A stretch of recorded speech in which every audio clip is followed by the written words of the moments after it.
बहुत स्वागत आपका। आप देख रहे हैं कहानी कुर्सी की। मैं हूं सौरभ, आपके साथ हमारे साथ अवधेश कुमार जी, राहुल महाजन जी, समीर चौगांवकर जी और प्रोफेसर संगीत रागी जी हैं। अब कुछ अंतर्राष्ट्रीय खबरें आपको बताते हैं।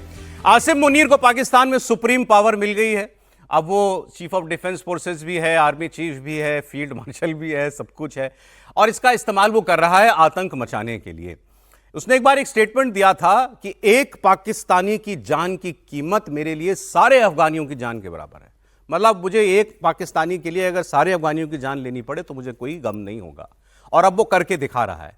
अफगानिस्तान पर पाकिस्तान की सेना लगातार गोलीबारी कर रही है और ये तब हो रहा है जब इनके बीच में अभी 2 दिन पहले सऊदी अरब में चौथे पांचवें राउंड की शांति वार्ता हुई है।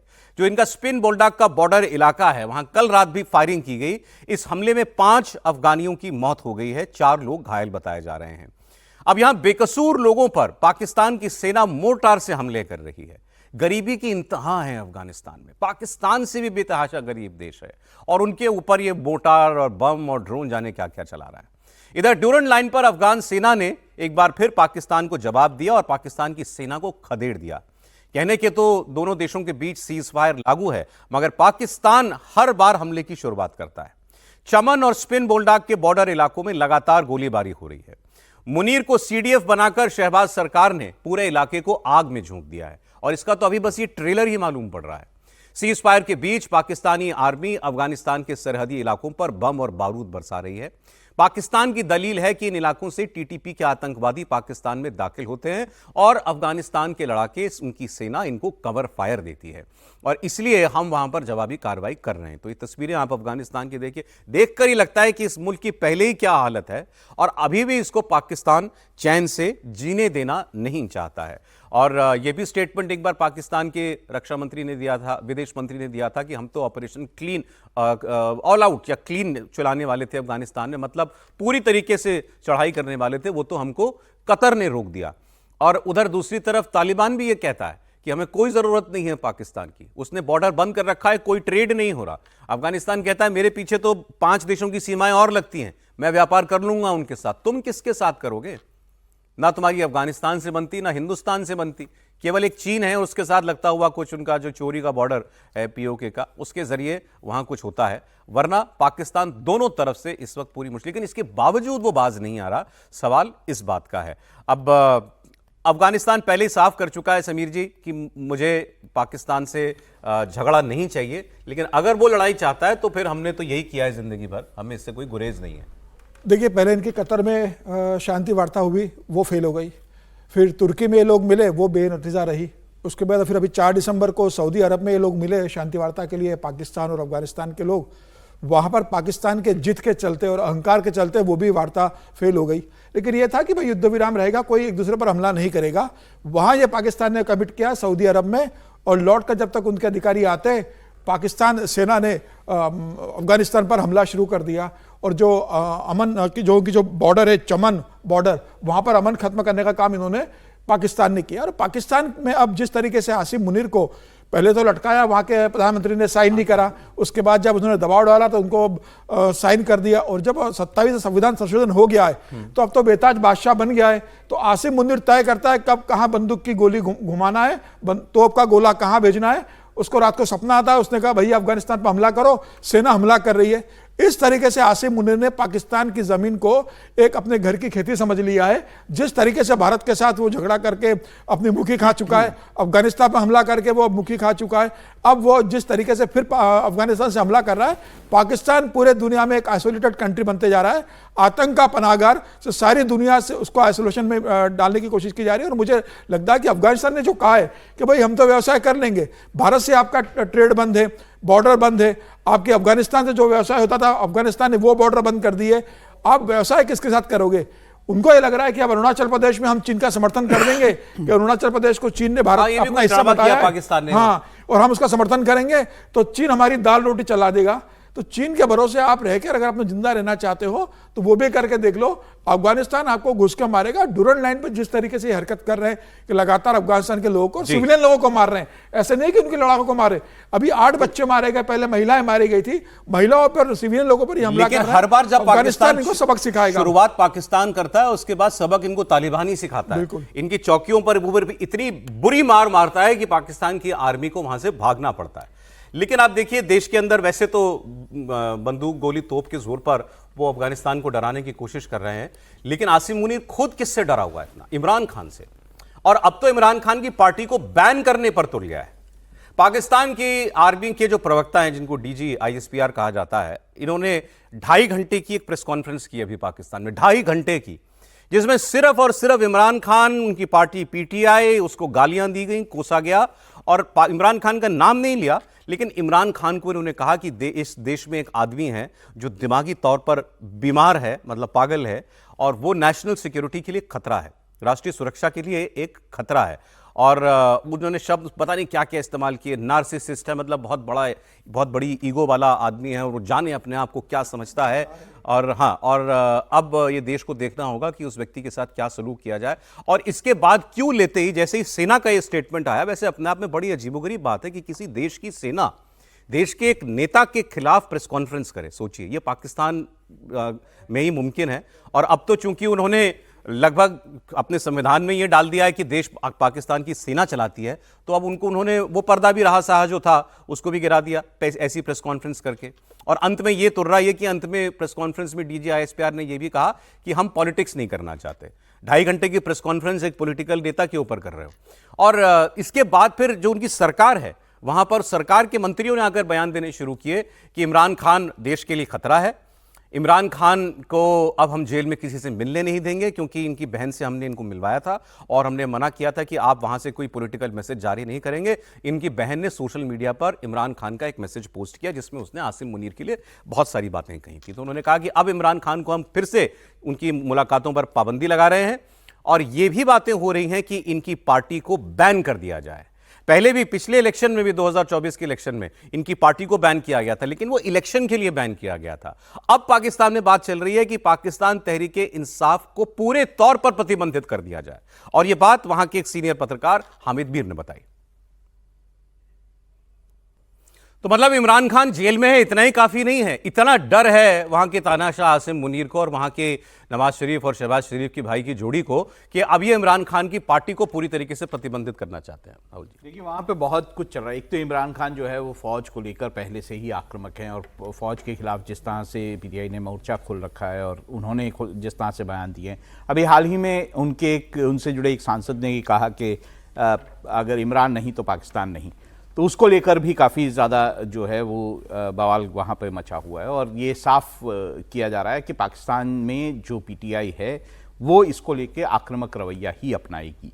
आगे आने वाले दिनों में किस तरह से वहाँ पे माहौल बनेगा, देखिए हमने ये भी देखा था कि आसिम मुनीर को जिस तरह से पावर्स दी गई थी कॉन्स्टिट्यूशन को वहाँ चेंज करने के बाद, किस तरह से जुडिशरी में उसका रिएक्शन हुआ था। लगातार जो है कई सारे जजेस ने जो है अपने पद से इस्तीफा दे दिया था और बहुत सारा वहाँ पे विरोध जो है इस बात का हो रहा है कि किस तरह से फौज जो है वो पूरी तरह से कॉन्स्टिट्यूशन के हिसाब से जो है वहाँ पर पाकिस्तान के सर्वे सर्वा हो जाएगी। और यही नहीं है, अब न्यूक्लियर बटन जो है वो भी सिविलियन अथॉरिटी से वहाँ निकल गया है और आसिम मुनीर के पास है। तो ऐसे में ये सारे माहौल को देखते हुए वहां पर काफी ज्यादा अंदर विरोध जो नहीं, है। अगर ये लेकिन इमरान खान की पार्टी को बैन करते हैं तो आपको लगता है कि हंगामा होगा पाकिस्तान में?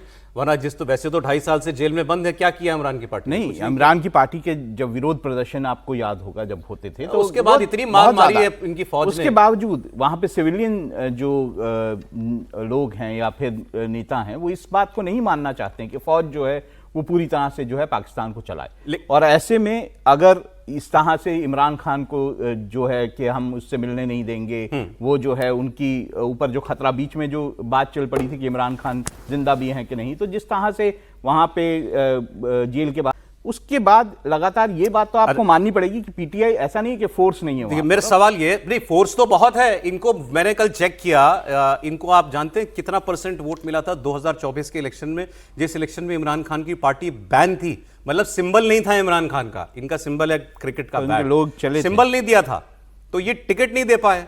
तो जिनको इमरान खान की पार्टी नेशनल इलेक्शन में टिकट देना चाहती थी उन सबको निर्दलीय खड़ा कर दिया। सबसे बड़ी संख्या जीतने वालों की निर्दलीय थी, 90 से ज्यादा लोग इमरान खान के बिना टिकट के जीत के आ गए। तो अगर आप उस सेंस में देखें तो लार्जेस्ट पार्टी इंडिपेंडेंट्स की थी और वो सारे इमरान खान के थे। उसके बावजूद तोड़फोड़ करके, आप सोचिए कि वो आदमी अगर उसके अपने सिंबल पे लड़ा होता तो ये तो फुल मेजॉरिटी की सरकार बनाता, लेकिन कितना वोट मिला आप जरा अंदाजा लगाइए। एक 1,80,00,000 वोट मिला था इमरान खान को, जो कि पाकिस्तान के उस रिग्ड पार्लियामेंट्री इलेक्शन में भी 30% वोट है। और नवाज की 30% वोट ऐसे मतलब बिल्कुल रिग्ड इलेक्शन में वो आज नवाज लेके की आया। पार्टी से ज्यादा वोट मिला। और अगर वो नॉर्मल इलेक्शन होता, फ्री फेयर इलेक्शन होता, तो 45-50% वोट लेके आता। उस व्यक्ति की पार्टी को आप पूरी तरीके से बैन करते हैं, क्या पाकिस्तान ये होने देगा? लोग मतलब होने देंगे?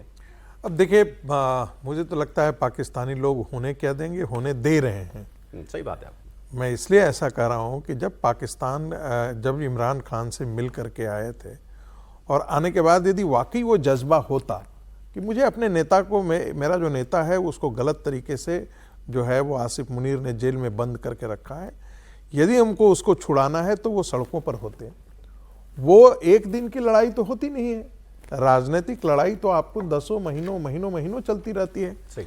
जब इमरान खान की पार्टी के नेता जो बचे हुए, जो जेल में नहीं है, यदि वो तय कर लेते हैं संघर्ष का रास्ता और वो ये तय करते हैं कि जब तक इमरान खान को हम बाहर नहीं लेके आए, पाकिस्तान में चाहे अराजकता हो या कुछ हो, चाहे हमारी लाशें गिर जाए, लेकिन हम पाकिस्तान को सिविल एडमिनिस्ट्रेशन, पॉलिटिकल एडमिनिस्ट्रेशन के अंदर दायरे में लाएंगे, ना कि एक आसिफ मुनीर जैसा आदमी जो है वो पाकिस्तान में सरकार चलाएगा, एक कॉन्स्टिट्यूशनल डिक्टेटरशिप के तौर पर एक मिलिट्री शासक वहां पर काम करेगा। Without age limit of retirement. वहां पे एक अलायंस बना है पाकिस्तान में, जो कि इसका पूरा विरोध करने का उन्होंने घोषणा भी कर दी है कि आसिफ मुनीर को जिस तरह से सर सारा कॉन्स्टिट्यूशन बदल डाला, क्या कर लिया लोगों ने? ये देखिए, उनकी तो ताकत है ना, अभी बदल दिया, लेकिन विरोध तो शुरू हो ही गया। राहुल जी, पाकिस्तान का हिस्ट्री देखें, जब जियाउल हक हुए तो सबसे बड़ी पार्टी पाकिस्तान पीपुल्स पार्टी को बैन किया और लंबे समय तक बैन रहा। उसी समय नवाज शरीफ आए, जब मुशर्रफ आए तो दोनों प्रमुख पार्टियों को बैन किया, नेताओं को जेल में डाला, जो बचे थे उनको बाहर निकाल दिया। फिर जब लोकतंत्र आया, मुशर्रफ विदेश से आ रहे थे, उनकी पार्टी बैन हो गई, कोर्ट ने ही बैन कर दिया है। पाकिस्तान की यह परंपरा है। देखिए, पाकिस्तान इस्लाम के आधार पर, वो मिलिट्री इस्लाम के आधार पर बना है, दंगे करके, हिंसा करके, दबाव, वो युद्ध और हिंसा के बगैर पाकिस्तान का अस्तित्व नहीं है। उसमें भी जब आप एक मार्शल को आप खड़ा कर देते हैं कि तुम चलो, तुम देश चलाओ, तो वो क्या कर सकता है? लेकिन वो बैन होगा। बैन करने के पहले वो क्या करेंगे, थोड़ा इंफ्रास्ट्रक्चर जगह जगह बनाएंगे कि जेल में कितनी जगह है, कितने को हम अंदर डाल सकते हैं, कितने को देश के बाहर भेजने को मजबूर कर सकते हैं। ये सारी कोशिश होगी, उसके बाद वो बैन तैयारी के साथ बैन करेंगे। आप एक कमेंट दे रहे हैं, फिर अगली खबर बताता हूं। हर्ष हुआ है बस एक छोटा सा सिर्फ जिक्र करना है। देखिए, ये क्यों होता है? जब वंश परंपरा में राजनीति उसके केंद्र में चलती है ना, तब ये जाकर के होता है। आप यदि वाकई लोकतंत्र होता तो ऐसा नहीं होता। एक पार्टी, एक परिवार जब सत्ता के केंद्र में होता है ना, तो वो तो अपनी को कंटिन्यूटी करने के लिए वो मुशर्रफ से भी क्या, वो मुनीर से कर लेगा, मुशर्रफ से कर लेगा, किसी और जनरल से कर लेगा, किसी और से कर लेगा। इसके प्रति भारत में भी गंभीरता आनी चाहिए। लेकिन आप सोचिए कैसे बेशरम इनके नेता हैं ये, शहबाज शरीफ, नवाज शरीफ, बिलावल भुट्टो, जिन्होंने सबने इस संविधान संशोधन में साथ दिया। तुमने अपना देश सेना के हवाले कर दिया हमेशा के लिए, संवैधानिक तौर पर। सर, देश के गद्दार है, कोई आवाज भी नहीं उठ रही है। देश के गद्दार है ये। जरदारी के लिए तो और भी सोच रहे थे कि उसकी पत्नी को मरवा दिया, उसके पिता को हैंग कर दिया। और तुम्हारा बेटा आने वाले वक्त में राजनीति करेगा तो वो भी इनके बूटों के तले ही रहेगा। बिल्कुल भी देखा है कि पाकिस्तान में जो मिलिट्री रूलर्स हुए हैं, उनका हर्ष क्या हुआ है? या तो उन्हें पाकिस्तान से भागना पड़ा है या लटका दिया। सर, वही में हम लोग कई दिनों तक इस पे बहस की कि इस बार अंतर यह है ना कि इस बार वो कू तो संवैधानिक कू हो गया ना। सरकार से पंगा नहीं लिया, सरकार ने तो बनाया संवैधानिक है। संविधान जिस तरह से उन्होंने चेंज किया है, आने वाले समय में दोबारा भी चेंज हो सकता है। लेकिन ये बात है कि जनता वहां पर ऐसा नहीं है कि इसका बहुत अच्छी बात आपने कही कि मैं भी सोच रहा था कभी कोई आएगा जो दोबारा उसके संविधान को, संविधान में सिविलियन सुप्रीमेसी कायम करेगा। वो कौन होगा? कर सकता है, वो तो जेल में। पाकिस्तान की सुप्रीम कोर्ट चुप है। बीच में तो सुप्रीम कोर्ट एक्टिव हो गया था सर, लेकिन यहाँ भारत भी लगातार डोज देने में कमी नहीं कर रहा है आसिफ मुनीर और पाकिस्तान को। पाकिस्तान की हरकतों पर उधर से अफगानिस्तान देता है जवाब। अब ऑपरेशन सिंदूर का जिक्र एक बार फिर भारत के रक्षा मंत्री ने किया। राजनाथ सिंह जी ने एक बड़ा स्टेटमेंट दिया है। उन्होंने कहा है कि ऑपरेशन सिंदूर को भारतीय सेना ने बहुत प्रभावी तरीके से अंजाम दिया और देखा कि आतंकियों का हश्र क्या हुआ, ये दुनिया ने देखा। वैसे करने तो हम बहुत कुछ और वाले थे, लेकिन हमारी सेनाओं ने पराक्रम के साथ साथ धैर्य का भी परिचय दिया, उतना ही किया जितना जरूरी था।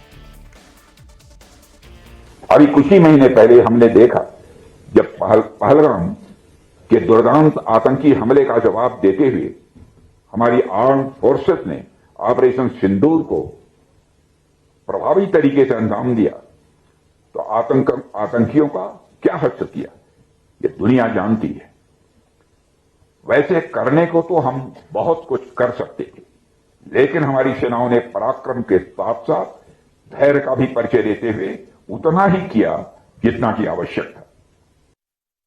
उतना ही किया जितना आवश्यक था। तभी यहाँ पर देश में अपोजिशन की पार्टियां कह रही थी रुक क्यों गए, अभी तो और करते। तो राजनाथ जी ने लगभग उनको भी जवाब दे दिया, भाई उतना ही किया जितनी की आवश्यकता थी, करने को तो हम बहुत कुछ कर सकते थे। सभी जी निश्चित रूप से देखिए, राजनाथ सिंह जी का लगातार बयान आ रहा है, मतलब, और राजनाथ सिंह ने तो भी एक बहुत अच्छा बयान भी था। तो ये तो ठीक है, रक्षा मंत्री है तो उन्हें रक्षा से जुड़ा हुआ ऑपरेशन सिंदूर को लेकर बयान दिया। इसके पहले भी जो परसों उनका बयान आया था ऑपरेशन नेहरू के लेके, वो भी बहुत एक शानदार बयान था राजनाथ सिंह जी का। तो देखिए बहुत स्पष्ट है जिस तरीके से रक्षा मंत्री ने कहा, इसके पहले अजीत डोभाल ने इसका जिक्र किया, इसके पहले उपेंद्र द्विवेदी जी ने उसका जिक्र किया, प्रधानमंत्री मोदी इसका जिक्र कर चुके हैं कि भाई हम चाहते तो उससे बड़ा बदला पाकिस्तान से ले सकते थे, लेकिन हमारा वहां की आवाम से और वहां की सरकार से नहीं है। आतंकवादी के जो लॉन्चिंग पैड थे हमें उन्हें खत्म करना था, और हमें जितनी जरूरत थी हमने उतनी ही कार्रवाई की, और सबक सिखाने के लिए बताया। इस किस्म के स्टेटमेंट्स जो लगातार दिए जा रहे हैं भारत की तरफ से, हमारी सेनाओं के प्रमुख देते हों, अलग अलग सेनाओं के, या राजनाथ जी देते हों, इससे वाकई कोई प्रेशर बनता है पाकिस्तान? निश्चित रूप से पाकिस्तान डरा हुआ है लगातार। और पाकिस्तान के जो बयान आते हैं, राजनाथ सिंह जी के बयान के बाद आया, NSA अजीत डोभाल के बयान के बाद पाकिस्तान का जो बयान आता है, पाकिस्तान को डर है कि ऑपरेशन सिंदूर में जितना हमें कैजुअलिटी हुई है, जितना हमें पीटा है, जिस तरीके से रक्षा मंत्री बयान दे रहे हैं, जिस तरीके से प्रधानमंत्री मोदी का बयान आ रहा है, जिस तरीके से उपेंद्र द्विवेदी और CDS ने बाद में बयान दिया, तो क्या भारत और कह के रखा है कि ऑपरेशन सिंदूर अभी बंद नहीं हुआ है। तो मुझे ऐसा लगता है कि पाकिस्तान ये डरा हुआ है, और भारत की सरकार और भारत की सेना बार बार पाकिस्तान को चेता रही है कि भाई अब अगर आपने कोई गलती की तो उसका परिणाम इतना भयंकर होगा कि आपकी 7 पुश्तें भी सोचेगी अगली बार हमला करने के पहले, तो अब आप सुधर जाओ। तो मुझे लग रहा है कि बार बार बताया जा रहा है कि अब हिम्मत मत करना कोई हरकत करने की। चलिए आप दूसरी जंग की बात कर लेते हैं दुनिया में, जिसका हल अभी तक किसी के पास नहीं है। वो है रूस और यूक्रेन की जंग। रूस ने एक तरफ शांति वार्ता के लिए लोगों को अपने आमंत्रित किया, उनकी बात हुई ट्रंप के दूत से और दामाद से, वहीं दूसरी ओर उसने यूक्रेन के ऊपर हमलों की तीव्रता बहुत ज्यादा बढ़ा दी है। अब ये सवाल, ये देखिए तस्वीरें, उनके रेलवे नेटवर्क पर हमला किया, उनके बिजली संयंत्रों पर हमला किया। सर्दी का महीना चल रहा है और वहाँ बहुत सर्दी पड़ती है यूक्रेन में, और वहाँ पर इस वक्त उनकी बताया जा रहा है कि उनकी कोशिश ये है कि लोग, आम जो शहरी हैं, निवासी हैं यूक्रेन के, उनको सर्दी में बिजली के लिए तरसा दें ताकि उनका भी दबाव अपनी सरकार पर बने और वो हथियार छोड़ें। अब सवाल ये कि युद्ध कहाँ तक जाकर के रुकेगा। ट्रंप और उनकी टीम कोशिश तो कर रही है कि ये जंग यहीं रोक दी जाए, लेकिन दोनों तरफ से हमले हो रहे हैं। रूस ने एक बार फिर यूक्रेन पर हमला किया और 653 सुइसाइड ड्रोन्स और 51 मिसाइल्स यूक्रेन के अलग अलग शहरों पर दागी। कीव के फास्तिव रेलवे स्टेशन को निशाना बनाया, यहां एक ऊर्जा संयंत्र को भी तबाह कर दिया। उधर रूस ने कई शहरों में तबाही मचाई है। जेलेंस्की ने इस बीच ट्रंप के करीबी स्टीव विटकॉफ और ट्रंप के दामाद जेरेड कुशनर, जिनको अब दूत के तौर पर नियुक्त किया हुआ है ट्रंप ने, इनसे काफी लंबी चौड़ी बातचीत की और उन्होंने कहा कि हमने रूस के विध्वंसक इरादों पर बात की है। जेलेंस्की ने सोशल मीडिया एक्स के जरिए इस फोन कॉल की जानकारी दी, और यही लोग गए थे मॉस्को। आप याद कीजिए, अब से 4-5 दिन पहले पुतिन जब भारत आए उससे पहले इन लोगों की 5 घंटे आमने सामने पुतिन के साथ मुलाकात हुई, इन्हीं दोनों लोगों की। तो जेलेंस्की ने अब इन्हीं लोगों से बात की है। वो कह रहे हैं कि रूस का पागलपन इस जंग का जिम्मेदार है। उधर रूस ने जंग रोकने के लिए अब जेलेंस्की के सामने 2 शर्तें रखी हैं। 2 प्रांत जेलेंस्की दे दें अपने, लुहांस्क और डोनेस्क, और उसके बाद वो हो सकता है अपने हमले जो हैं वो कम कर दे, या ये शांति की तरफ ये मामला बढ़ सकता है। तो अब जेलेंस्की को फैसला यही करना है, और लोग कह रहे हैं कि उनके पास और कोई विकल्प नहीं है, कि जितनी जमीन कब्जा कर चुका है रूस, वो जमीन तो जाने ही दे। इसके अलावा वो और जितने हिस्से पर दावा कर रहा है, देर सवेर वो उस पर भी कब्जा कर लेगा, लेकिन तब तक और बहुत जाने जाएंगी। क्या जेलेंस्की को वो शर्त मान लेनी चाहिए? डोनेस्क और लुहांस्क ये 2 प्रांत हैं। अगर जेलेंस्की पुतिन को ये दोनों दे दें तो ये जंग रुक सकती है। यूक्रेन का डेलीगेशन अमेरिका में है, जहां ट्रंप और मार्को रूबियो, उनके विदेश मंत्री के साथ उनकी मुलाकात हो रही है, और जेलेंस्की कल जाने वाले हैं लंदन, जहां पर ब्रिटिश प्रधानमंत्री कीयर स्टारमर से उनकी मुलाकात होगी। फ्रांस के राष्ट्रपति इमैनुअल मैक्रों भी होंगे और जर्मनी के चांसलर भी होंगे। इस मीटिंग का मकसद यूक्रेन को सुरक्षा गारंटी देने पर बातचीत करना है। अब प्रोफेसर साहब, कहीं आपको लग रहा है कि जेलेंस्की अब आखिरकार हर तरफ से पड़ रहे दबाव के बाद मजबूर हों रूस की शर्तें मानने को, या यूरोप में उनको अभी भी एक उम्मीद दिखाई देती है कि ये लोग मेरे साथ खड़े रहेंगे? देखिए, मुझे दो समझने की बात है दर्शकों के लिए कि यूरोप यानी नाटो के जो यूरोपियन मेंबर्स हैं वो और अमेरिका, दो ऐसे कंपोनेंट्स हैं जो यूक्रेन के लिए खड़े हो सकते थे इस युद्ध में, और यदि ये दोनों एक साथ खड़े हो जाते तो हो सकता था कि रसिया के लिए मामला बड़ा मुश्किल होता, और तब ये एक वर्ल्ड वार की शक्ल में इस रूप में दिखता कि चाइना उस रसिया के साथ आता और फिर एक बड़े युद्ध का फैलाव बहुत बड़ा हो जाता। तब आप हो सकता है कि जो आप आज की बमबारी सब और मिसाइलें जो है वो आप यूक्रेन तक सीमित देख रहे हैं, वो आपको दिखाई देता कि यूरोप के बड़े बड़े कंट्री जो हैं वो बहुत दूर जो खड़े हैं उन तक भी रसिया की मिसाइलें होती, और हो सकता था कि रसियन जो है क्षेत्र वो आज लंबी दूरी के मिसाइलों के मार से जो बचा हुआ है वो रसिया भी युद्ध की चपेट में, उसका भी बहुत अच्छा खासा नुकसान हो गया। लेकिन स्थिति क्या है? स्थिति यह है कि अमेरिका ने इससे अपना हाथ खींच लिया है। अमेरिका ने बहुत साफ कर दिया है कि हम वहां पर कोई इस प्रकार न तो अपने आर्म फोर्सेस भेजने जा रहे हैं, न हम इस युद्ध में डायरेक्ट शरीक होने जा रहे हैं, और न पैसा देंगे। यूरोप चाहता है, खास करके जर्मनी, ब्रिटेन और फ्रांस, ये तीन ऐसे बड़े कंट्री हैं, उनको लगता है उनका रसिया के साथ पहले से भी ईगो का टकराव है, वो किसी तरीके से चाहते हैं कि यूक्रेन इस युद्ध में बना रहे, उसकी सार्थकता बनी रहे। लेकिन आज के दिन में वो भी इस स्थिति पर आकर के नहीं खड़े हैं।